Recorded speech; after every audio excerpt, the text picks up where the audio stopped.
للہ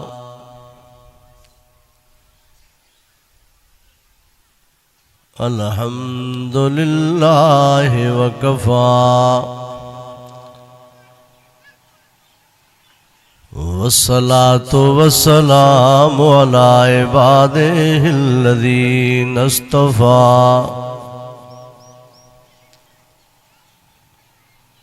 اما بعد فاعوذ باللہ من الشیطان الرجیم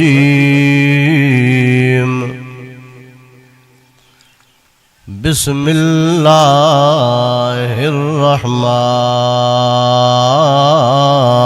الرحیم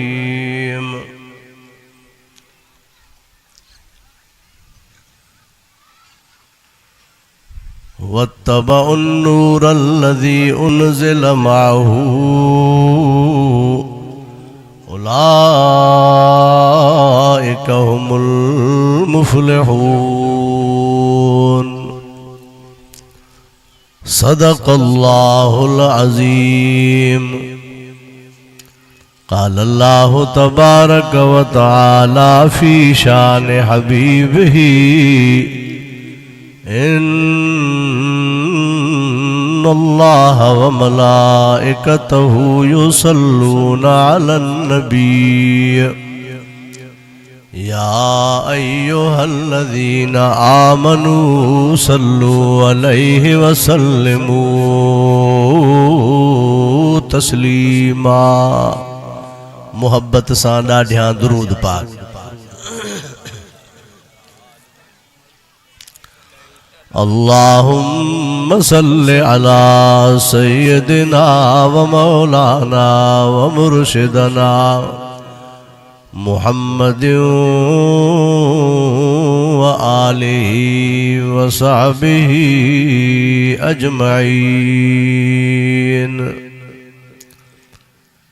جس دور پہ نازاں تھی دنیا اب ہم وہ زمانہ بھول گئے اوروں کو جگانا یاد رہا خود ہوش میں آنا بھول گئے منہ دیکھ لیا آئینے میں پر داغ نہ دیکھے سینے میں جی ایسا لگایا جینے میں مرنے کو مسلمان بھول گئے تکبیر تو اب بھی ہوتی ہے مسجد کی فضاؤں میں اے انور جس ضرب سے دل ہل جاتے تھے وہ ضرب لگانا بھول گئے اللہ نے زینت بخشی ہے افلاک کو روشن تاروں سے ارے اسلام نے عزت پائی ہے محبوب خدا کے یاروں سے ابو بکر عمر ہے سمع و بصر عثمان و علی ہے قلب و جگر محبوب کے ہیں منظور نظر ہو کیوں نہ محبت چاروں سے ہوتے ہو خفا کیوں پوچھو تو ذرا اغیاروں سے تعریف صحابہ ثابت ہے قرآن کے 30 پاروں سے افسوس اے قرآن تیرے چاہنے والے نہ رہے جن کا تو چاند تھا وہ ستارے نہ رہے قرآن دا قدر کی جانن اے دنیا دار نبی نے قرآن دا قدر جانن والے ون ستڑے شرمدینے قرآن ہے نورانی شیشہ جو سیدھی راہ دکھائے ارے جو اسے پڑھے اور عمل کرے اسے جنت لے کے جائے تمہاری قوم کی تو ہے بنا ہی دین و ایمان پر تمہاری زندگی موقوف ہے تعمیل قرآن پر تمہاری فتح یابی منحصر ہے فضل یزداں پر، نہ طاقت پر نہ شوکت پر نہ ساما پر۔ برادران محترم و حاضرین مجلس و بزرگان دین، الحمدللہ محترم جناب مولانا قاری ضمیر احمد صاحب جنجے نگرانی ہیٹ تواں جے ہن گوٹھ بٹر چاچڑ میں عظمت قرآن پاک جو جلسو پانجے شان و شوکت ساں آب و تاب ساں ہلی رہو آ۔ اللہ تبارک و تعالیٰ کھان دعا ہے تو رب سائیں ہنی دینی کچہری میں تواسا سبنی جی حاضری کے مقبول و منظور فرمائے۔ اللہ سائیں ہن دینی کچہری کے تواسا جے لائے آخرت میں چھوٹکارے جو سبب بڑھائے۔ ہی پروگرام کے معمولی نہ ہوندا تھو، جلسن کے قرآن پاک جے پروگرامن کے اہمیت دیندا کیوں؟ ہی وڈا اہم اللہ کے پیارا پروگرام ہے، جہی پروگرام میں اللہ جو قرآن پاک اچے وہ پروگرام کو معمولی ہے۔ جہی شئی جی نسبت اللہ سائیں جے قرآن پاک دے تھین دیا اوا شئی اچھی بڑھجی وین دیا۔ عالمن کو بدندو راندو کپڑے جی نسبت قرآن پاک دے تھی، ان کپڑے کے اللہ کریم چو وڈی عزت دئی چھڑی، ان کو ودھیک تتوما قیمتی کپڑا پاتیوں ایٹھا ہوں، پر بیلی انن کے عزت نہ ہے۔ توڑے مولوی جو کپڑو چھو نہ ہوجے، قاری صاحب جو کپڑو چھو نہ ہوجے، جے کا عزت ہن سادے کپڑے کھیا، جہن جی یاری قرآن ساہے، جہن جو تعلق قرآن پاک ساہے، جہن جی نسبت اللہ جے قرآن پاک ساہے، وہ کپڑو بھی چو اچو بڑھبوا۔ آؤ جائیں پاٹھے جی نسبت قرآن پاک دیا، ان پاٹھے کے بھی عزت ملندیا۔ جائیں کاغذ جی نسبت قرآن پاک دیا، ان کاغذ کے بھی عزت ملندیا۔ جائیں کاٹھی جی نسبت قرآن پاک دیا، ان کاٹھی کے بھی عزت ملندیا۔ جائیں حافظ جی نسبت قرآن پاک دیا، ان حافظ کے بھی عزت ملندیا۔ جائیں مولوی جی نسبت قرآن پاک دیا، ماں گنہگار جی نسبت اللہ جے قرآن دیا۔ ماں متھے ویٹھو ہاں تو جے زمین کا مجھے اسٹیج متھے، وری سے اسٹیج کا مجھے کرسی متھے، ایو جے کدیں شان مانا تبیلی نسبت قرآن جیا۔ ماں کو وڈے رو تنایا، ماں کو رئیس تنایا، ماں کو زمیندار تنایا، پر ماں غریب مسکین جی نسبت اللہ جے قرآن دیا۔ اللہ جو قرآن اج دیکھاریں دو پیوا، اسٹیج متھے وری اسٹیج جے متھا کرسی متھے، ہن قرآن پاک ماں کے کرسی تے وہارے کریں، پانجے عظمت جو اعلان کرائے رہو آ۔ قرآن پاک جی نسبت متھے آ، جہیں مولوی جی نسبت قرآن پاک دیا،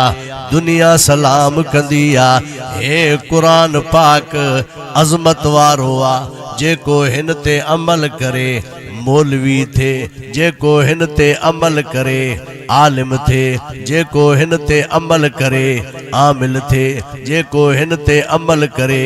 ولی اللہ تھے۔ جے کو ہن تے عمل کرے قطب بن جے جے کو ہن تے عمل کرے ابدال بن جے جے کو ہن تے عمل کرے دنیا میں محترم بن جے کو قرآن پاک تے عمل کرے اللہ جو محبوب بن جے توجہ کر تو جے ایمان کے تازو کندو ہلا صحابہ کرام اچا بڑیا آؤ قرآن پاک جا عامل بڑیا صحابہ کرام عظمت وارا بڑیا قرآن پاک جے ویجھو آیا صحابہ کرام عزت وارا بڑیا قرآن پاک سا تعلق جوڑیاؤں صحابہ کرام عظیم بن جیویا قرآن پاک سا محبت کیاؤں قرآن پاک سا محبت کندے کندے چھڑو زبانی محبت نہ کیاؤں دنیا وارو سچی محبت صحابہ کرام قرآن پاک سا کئی پو قرآن پاک جی محبت میں بچہ گھور کیاؤں قرآن پاک جے عشق میں پانجی جان گھور کیاؤں قرآن پاک جی محبت میں آؤ پانجوں پانجا سر کٹرائیوں قرآن پاک جی محبت میں مکے کو ہجرت کریویا پانجا ابانا ککھ چھڑیاؤں قرآن پاک جی محبت میں پانجو ابو چھڑیویا پانجی اماں چھڑیویا پانجا بچائی چھڑیویا پانجو زمینوں چھڑیویا پانجی تجارتی چھڑیویا پانجا ملکی چھڑیویا بے ونی ملک میں رہا نئے اوپرے ملک میں رہا اللہ جو قسمہ جڑیں صحابہ کرام قرآن پاک جی محبت میں مکو چھڑیوا نبی سائیں بھی مکو چھڑیوا صحابہ کرام بھی مکو چھڑیوا جڑیں مدینے پہنچندا ہن تکلیف برداشت کرے مدینے شریف پہتا حضرت بلال سائیں وطن جی محبت میں حالانکہ مکو بلال سائیں جو وطن کونے بلال سائیں جو وطن حبشے جو ملک ہو بلال سائیں سید کونے بلال سائیں عربیت نہ ہو بلال سائیں تاجمی ہویو عرب جو نہ ہویو باہر ملک جو ہویو حبش جو ہویو مکو بلال سائیں جو وطن کون ہویو بلال سائیں مکے میں رہو ابانو وطن تا بلال سائیں جو بیو ہویو مکے میں رہو قرآن پاک جی محبت میں نبی پاک جی محبت میں مکے کے پانجو وطن پیو سمجھے مکے سا محبت تھی ویس مکے سا انس تھی ویس مکے سا الفت تھی ویس بلال جی نبی سائیں جے شہر مکے سا محبت تھی وئی نبی سائیں جے کرے آنے بلال سائیں ہجرت کندو پیوا بلال سائیں مکو چھڑیں دو پیوا دین جے کرے قرآن پاک جی محبت جے کرے چو سبحان اللہ ابا ڈاڈھیا نہ تھا چو سبحان اللہ توان جے لائے جنت میں اللہ کریم ون لگائے چھڑیو 100 سال تائیں بھل تیز رفتار سواری بھجن دی رہے ان جی چھاؤ نہ کھٹن دی جنت چٹیل میدانا خالی میدانا سبحان اللہ چاہی کرے اتے پانجا ون لگ رائے پانجو اتے باغ بڑھائے نماز پڑھی کرے اتے بنگلو ٹھہرائے قرآن پاک پڑھی کرے جنت میں پانجا محل ٹھہرائے کہیں چیو آتا جنت میں باغ ہن جنت میں محل ہن جنت میں بنگلہ ہن ننا جنت خالی میدانا ہتے نماز پڑھ دے جنت میں بنگلو ٹھہی ویندوئی قرآن پڑھ دے جنت میں باغ لگی ویندئی قرآن دین سا محبت کندے تو جے لائے اللہ کریم باغن سا بنگلن سا آؤ شرابن تہورا سا پانی سا رب کریم حورن سا جنت کے چو سجائے چنی دو چو سبحان اللہ حضرت بلال سائیں جو وطن نہ ہویو مکو نبی سائیں جو وطن ہویو آنے سائیں ہجرت کریو عالمن سگورن لکھو آ بلال سائیں مکے کے سارے بیمار تھی پیو مکے جے گاہن جو ذکر کرے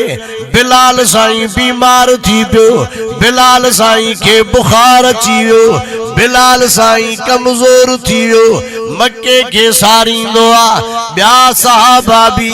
مکے کے سارے کمزور تھی ویا بیمار تھی ویا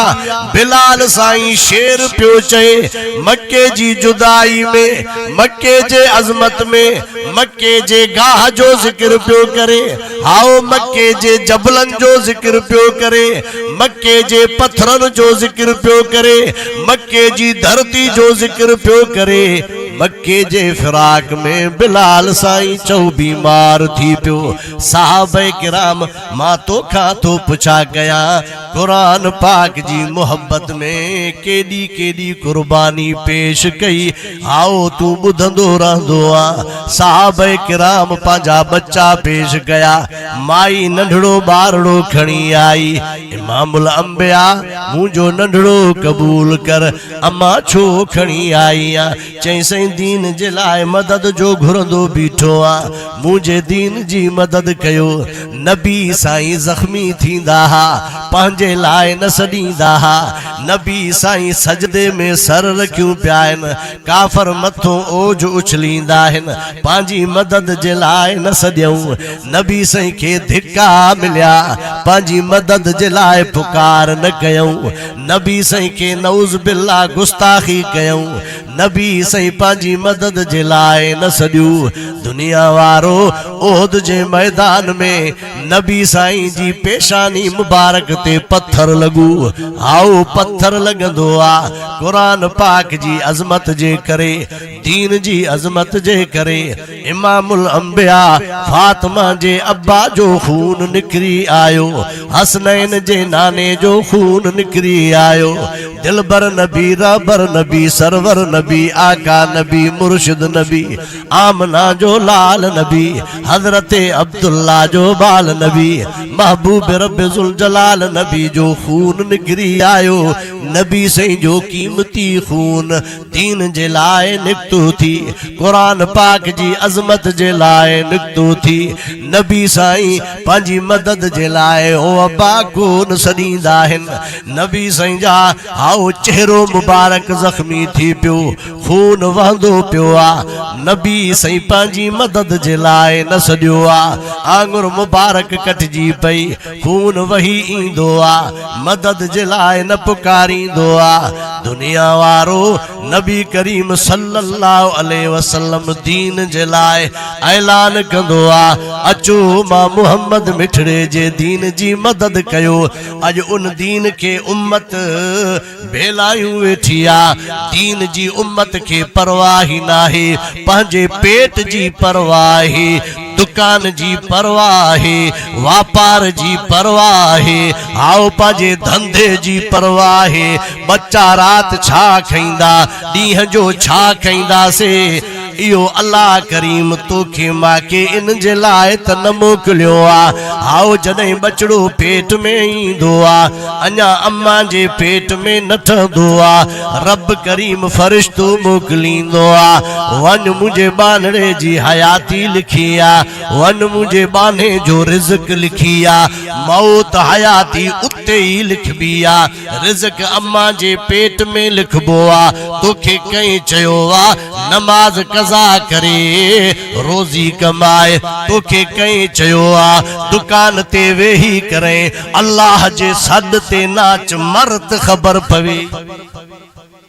جدیں رزق کھارائن جا ذمہ کھائیوں ویٹھوا وما من دابت فی الارض الا اللہ رزقها رب سائیں جو قرآن پاک میں اعلان تھی بلا مولوین کھا نبدھو تھی چا علماء کھا نبدھو تھی چا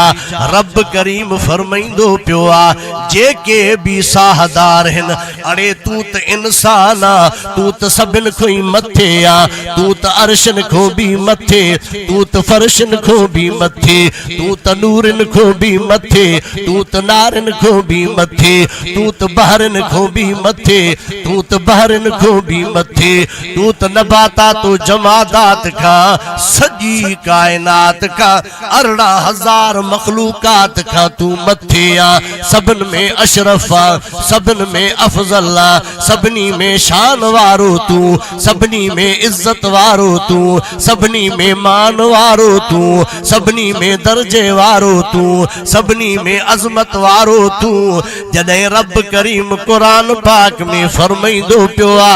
ما اللہ کریم ہر سادار جے رزق جو ٹھیکو کھیو آچو سبحان اللہ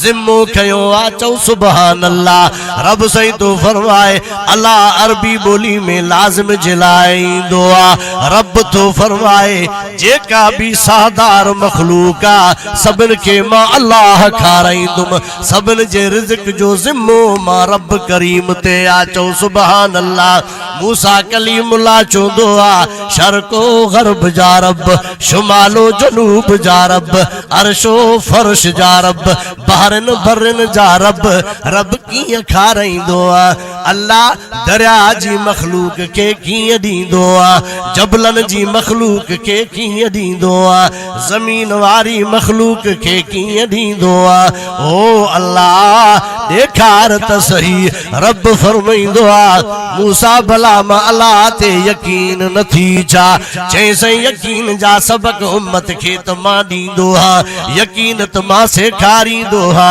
اکھن ساتو جی قدرت دسن تو چایا چو سبحان اللہ رب سے فرمائیں دعا او موسیٰ کلیم اللہ یو ہاتھ میں جے کو عصا تھی آؤ یا لٹ تھی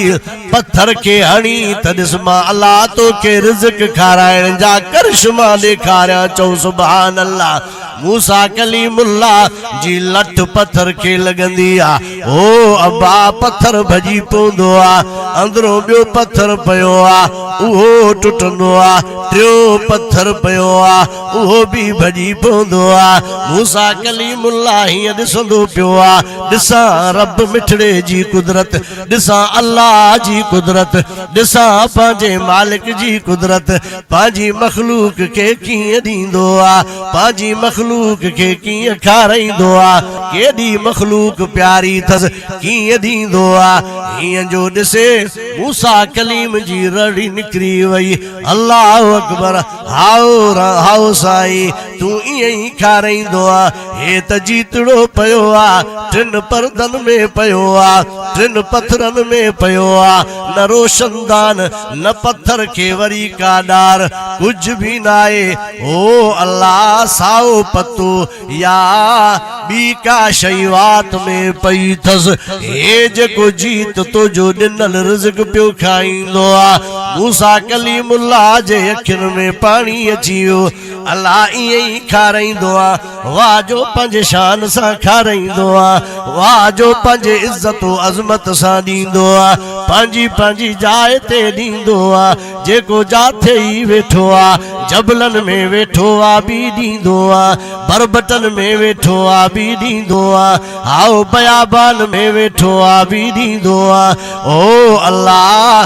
دریا میں ویٹھو آ بھی دیں دعا جبلن تے ویٹھو آ بھی کھاریں دعا دریا میں پیاہن بھی دیں دعا اور سائیں واجو پانجی مخلوق کے کھاریں دعا واجو رزاقا واجو خالقا پانجی مخلوق کے ٹھائے وساریو نتھی او اللہ تو کے تو وساری داہن پر تو نہ وساری دعا تو جے صد تے نہیں دا تھی پر تو نہ وساری دعا آؤ تو جی بانگ تے نہیں دا تھی پر تو نہ وساریو آ رب تو کے وساریو ویٹھا تھی انن کے دکان یاد تھی اللہ تو یاد کونی انن کے پنجو دھندو یاد تھی رب تو یاد کونی انن کے پنجے صبح شام روزی جی لگل تھی او اللہ تو جی کون لگل تھن رب پو بھی انن سا پیار کدوا او اللہ کدے بکتے انن کے نسماریو تھی او اللہ کھارائے پو نند کریں دعا غریب ڈو بھی کھائیں دعا تو جو کھائیں دعا رئیس بھی تو جو کھائیں دعا پکی پرندہ بھی تو جو کھائیں داہن پکھن کیڑی پوکھو آپو کی داتر تن کھیڑیں دعا ان گوشت سا تن جو گجو مالک پان بھریں دعا پکھن کیڑی پوکھو آپو کی پکھن کیڑی ادا پوکھو آپو کی داتر تن کھیڑیں دعا ان گوشت سا تن جو گجو مالک پان بھریں دعا او ان گوشت سا تن جو گجو مالک پان بھریں دعا اتو جیت حقل پو کندوا او موسیٰ کلیم اللہ تو بھی واحد کندوا مانن کے اجما جیت جو واحد تو کے بدھنوا ڈاڈھا چو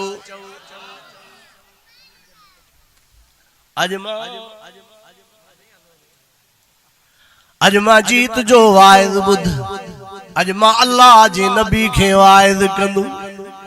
تو رسول مجھو واحد بدھ تو نبی مجھو واحد بدھ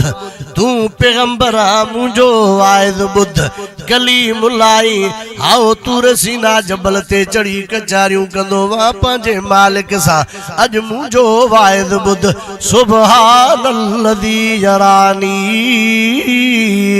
یرزقنی ولا ینسانی او موسیٰ کلیم اللہ مجھو اللہ پاک تھی طاقت وارو تھی ہر عیب کا پاک تھی ہر نقص کا پاک تھی پانجے قدرت طاقت سا ماں کے ٹن پردن میں پانجے ٹائم تے رزق دیندو تھی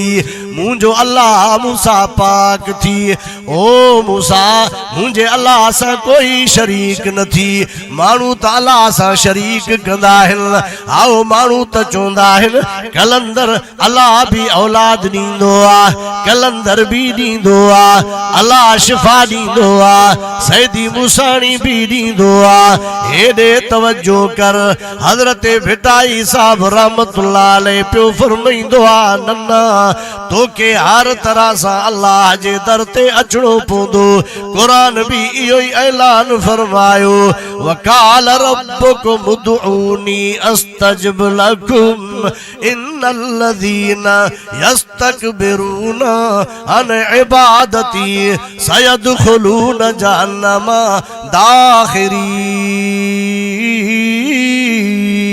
داخرین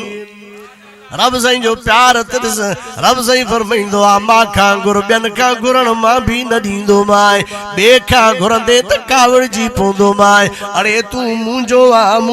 ٹھیلا وَلَقَدْ خَلَقْنَا الْإِنسَانَ مِنْ صُلَالَةٍ مِنْ طِينٍ ثُمَّ جَعَلْنَاهُ نُطْفَةً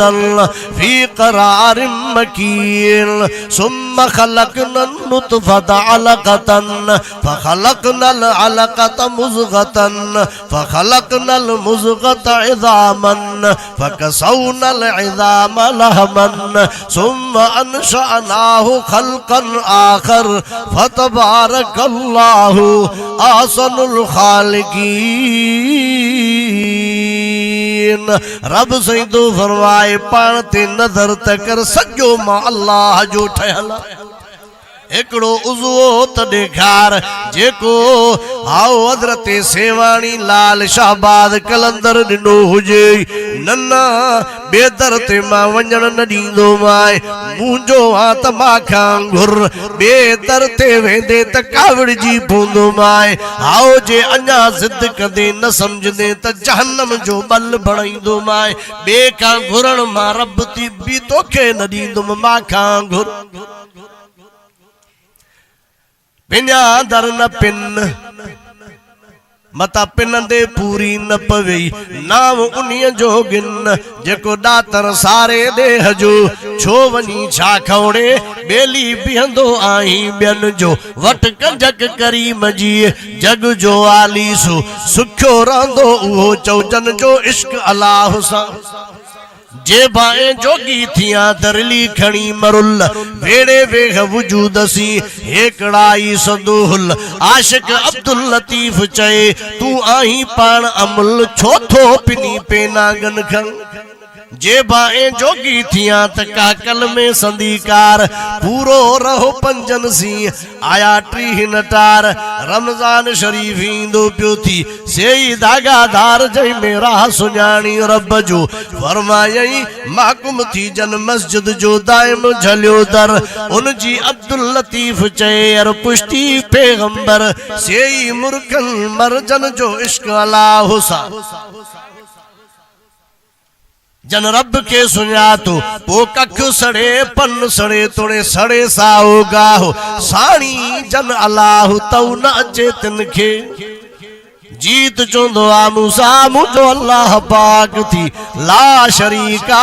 ان سا کوئی شریک نہ ہے تو کہ ماں کے حیائی نہیں دعا اللہ جی ٹھیل مخلوق کے اللہ سا شریک کندہ ہوں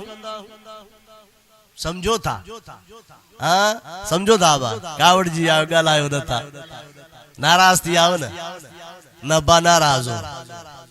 بٹر وارا ماں بدھو آتا تھوڑی گالتی مڑے کاوڑ جی ویدائیں کاوڑ جی ہو کاوڑ نہ ہے پک ہتھ متے کیوں جے کے کاوڑیا بیٹھا ہو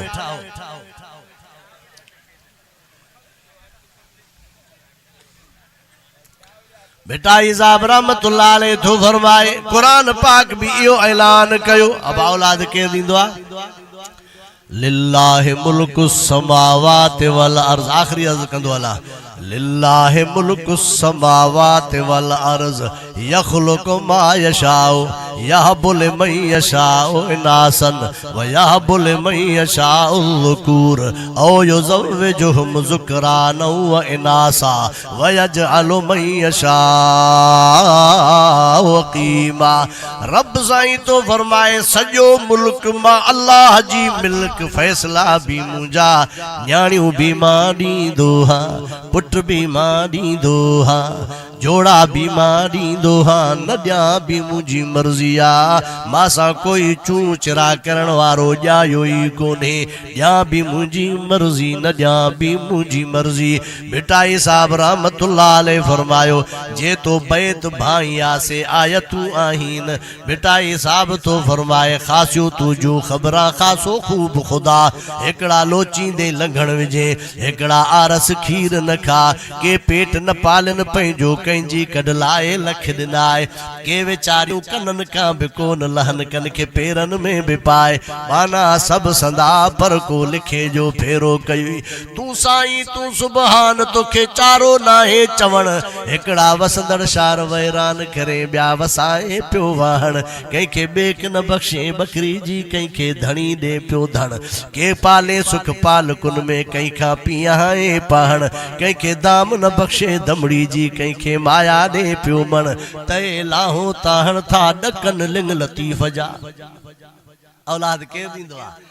جیتڑو چوندو آ تو کھامو کھات جیتی جیت جو عقیدو متھے آ چوندو آ او موسیٰ کلیم اللہ سبحان مجھو اللہ پاک تھی مجھو اللہ لا شریکا ہر عیب نقص کھا پاکا یرانی ٹنی پردن میں ماں کے دسندو تھی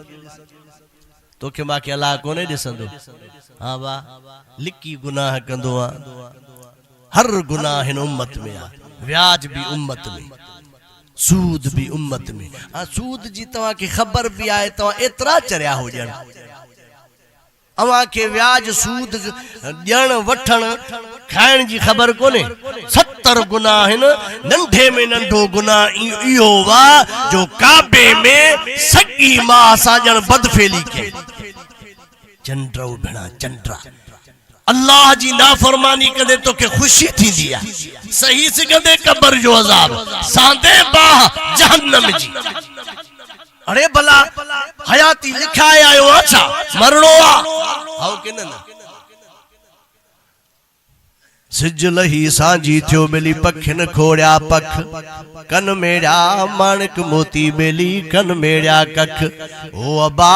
ہتو ویا تھی لکھ اوڈو موٹیا کی نکی پکھن پوکھی پوکھ پر پان ہویا پردیسی لگی ایڑی ہیر جو پکل پوکھی چھڑے ہلیاویا نہ جھونی تھی زمین نہ جھونو تھیو سج بنی متھا بج ای ہاری دڑ ای ہلیاویا وارث بدن دیوات کے جی چھکے بد جے پھٹ متھو پیا کندا منجھند تھی وئی میت کھیر کیو جھٹ جھٹ آؤ پوسو مارے سدھو کندئی بیلی پوئی کھنی ہلندئی کھٹ عاشق عبداللطیف چے یر متھو ورائے لٹ پویو ورسو وڈی دیوات تی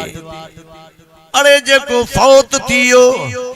زمین جے ہیٹ ہلیو ویو اذکرو موتاکم بالخیر نبی سائیں تھا فرمائن جے کو دنیا ہی چھڑے ویو ان جی تا گلا نہ کر یہ ذکر کریں تا بھلائی جو کر کیے بھی ہویو انہی جو نے کیوں گولے گولے بیان کرتا تا اللہ جی رحمت وسیس او جکو قبر میں ویوا موٹو تو اچے دفن کیوں چیا رہے ہیڑو تیڑو ہو حیائی نہ تو اچے مانن کے گلا سا مانو جو پیٹی نہ تو بھرجے جیت چوندو آ ہو موسیٰ کلیم اللہ لازمہ کے پردن میں ڈسی کرے دیندو تھی تو کیا اساں کے بھی اللہ ڈسندو آ یرزقنی ولا ینسانی مکھے کھاریں دعا کدیں بھی این نہ تھو جو ماں کے اج رزق نہ ملیو اب آپ رزق جو ٹھیکو کہیں جو آ توجہ کہیں جو آ ہے نا پو کھیر میں پانی وجھاؤں جنہیں رزق جا ذمہ کھائیوں ویٹو آدھا پوچھا جو فراد کیوں نبی سائیں جی امت سان دوکھو کیوں آئے آئے ہرو برو پانجے برکت واری شئی کے بے برکتوں بڑھیں دو بظاہر تو کے گھڑوں لگندو آ پر رب سب تکلیف نہیں کرے کھسے وٹھندو تھی اوہی حال ہوں دعا تو جو کھیر میں پانی نہ وج اے چوندو آ مولوی قسم کھڑا آیا سا کھیر میں پانی وجھن چھڑے دنو آ پانی میں کھیر وجھندا ہوں ترقی آنا صحیح جدید دورہ ترقی جو دورہ آنے انہن بھی ترقی کیا ویاج نہ کھائے سود نہ کھاؤ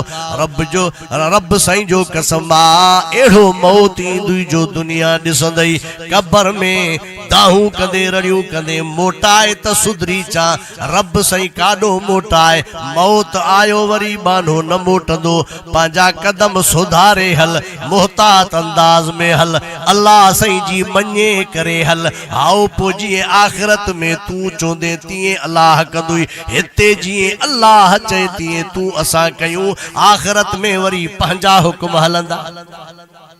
بس دعا کیوں اللہ سے عمل دی توفیق عطا فرمائے راہ وفا میں بڑھتا جا قرب کے زینے چڑھتا جا شوق سے ہر دم پڑھتا جا چو لا الہ الا اللہ لا الہ الا اللہ لا الہ الا اللہ جو وہ چاہے سوئی ہو دکھ میں اس کے آگے رو منت کر دامن پھیلا چو لا الہ الا اللہ لا الہ الا اللہ لا الہ الا اللہ حکم اسی کا اس کا راج ہم سب ہیں اس کے محتاج ہو کوئی شاہ کے کوئی گدا چو لا الہ الا اللہ لا الہ الا اللہ لا الہ الا اللہ جھوٹی دنیا سے منہ موڑ رب سے اپنا رشتہ جوڑ کوئی نہیں ہے اس کے سوا چو لا الہ الا اللہ لا الہ الا اللہ غور سے سن میرے بھائی شرک ہے دوزخ کی کھائی دروازہ ہے جنت کا چو لا الہ الا اللہ لا الہ الا اللہ غیروں سے تو مانگ نہ بھیک کوئی نہیں ہے رے اس کا شریک تو منگتا ہے وہ داتا چو لا الہ الا اللہ لا الہ الا اللہ گیلانی کیا ڈرنا ہے آخر ایک دن مرنا ہے کھل کے یہ پیغام سنا چو لا الہ الا اللہ لا الہ الا اللہ محمد الرسول اللہ صلی اللہ علیہ وسلم. زندگی باقی ملاقات باقی وآخر دعوانا ان الحمدللہ رب العالمین.